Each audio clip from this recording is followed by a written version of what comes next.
പുനർമൂല്യനിർണ്ണയം, സൂക്ഷ്മപരിശോധന, photo copy എന്നിവയ്ക്കുള്ള അപേക്ഷകൾ 9/5/2024 മുതൽ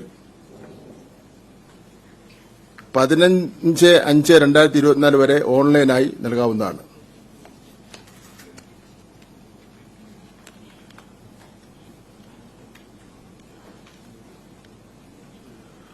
ഉപരിപഠനത്തിന് അർഹത നേടാത്ത റെഗുലർ വിഭാഗം വിദ്യാർത്ഥികൾക്കുള്ള സേ പരീക്ഷ 2024 മെയ് 28 മുതൽ ജൂൺ 6 വരെ നടത്തുന്നതും ജൂൺ 2ാം വാരം ഫലം പ്രഖ്യാപിക്കുന്നതുമാണ്.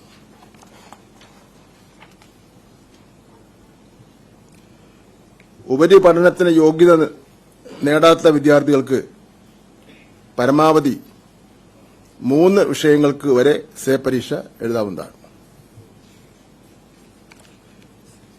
2024 മാർച്ച് പരീക്ഷയിൽ ഉപരിപഠനത്തിന് അർഹത നേടിയവരുടെ സർട്ടിഫിക്കറ്റുകൾ ജൂൺ ആദ്യവാരം മുതൽ ഡിജി ലോക്കറിൽ ലഭ്യമാകുന്നതാണ്.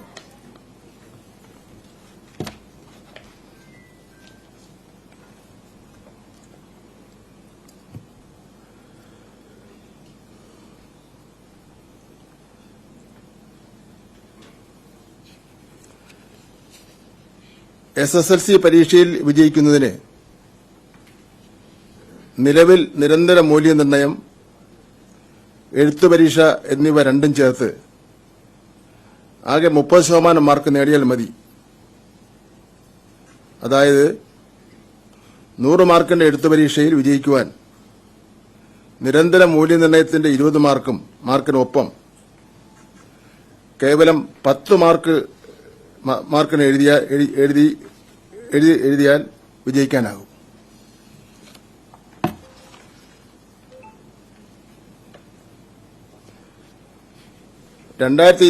മാർച്ചിൽ നടക്കുന്ന SSLC പരീക്ഷയിൽ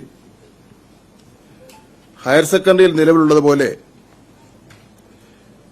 എഴുത്ത് പരീക്ഷയിൽ പ്രത്യേക പേപ്പർ മിനിമം ഏർപ്പെടുത്തുന്ന കാര്യം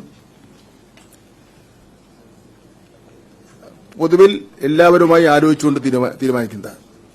വിദ്യാഭ്യാസ രംഗത്തെ പ്രമുഖർ, അധ്യാപകർ, രക്ഷിതാക്കൾ, പണ്ഡിതന്മാർ ഇവരെല്ലാവരും കൂടി ആലോചിച്ചുകൊണ്ട് തീരുമാനിക്കും. പരീക്ഷയിൽ വിജയിക്കുന്നതിന് ഓരോ വിഷയത്തിനും എഴുത്തു പരീക്ഷയിൽ മാത്രം 30% മാർക്ക് പ്രത്യേകം നേടിയിരിക്കണം. അതായത് 40 മാർക്കിന്റെ എഴുത്തു പരീക്ഷ വിജയിക്കുവാൻ ഓരോ വിഷയത്തിനും 12 മാർക്കും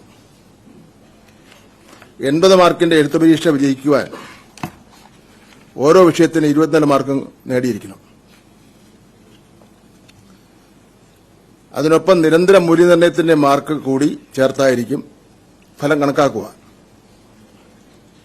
ഞാനത് പറഞ്ഞതുപോലെ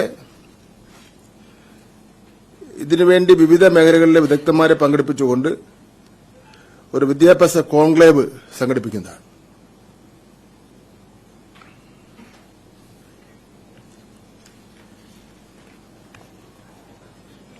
ആ കോൺക്ലേവിൽ നിരവധി കാര്യങ്ങൾ ഉയർന്നു വരും. അപ്പോൾ അതെല്ലാം കൂടെ പരിശോധിച്ചുകൊണ്ട് നമുക്ക് ആ കാര്യം പോകാം. കുട്ടികളുടെ അക്കാഡമിക് നിലവാരം ദേശീയ തലത്തിലേക്ക് ഉയർത്തിക്കൊണ്ടുവരിക എന്നുള്ളതാണ് ലക്ഷ്യം.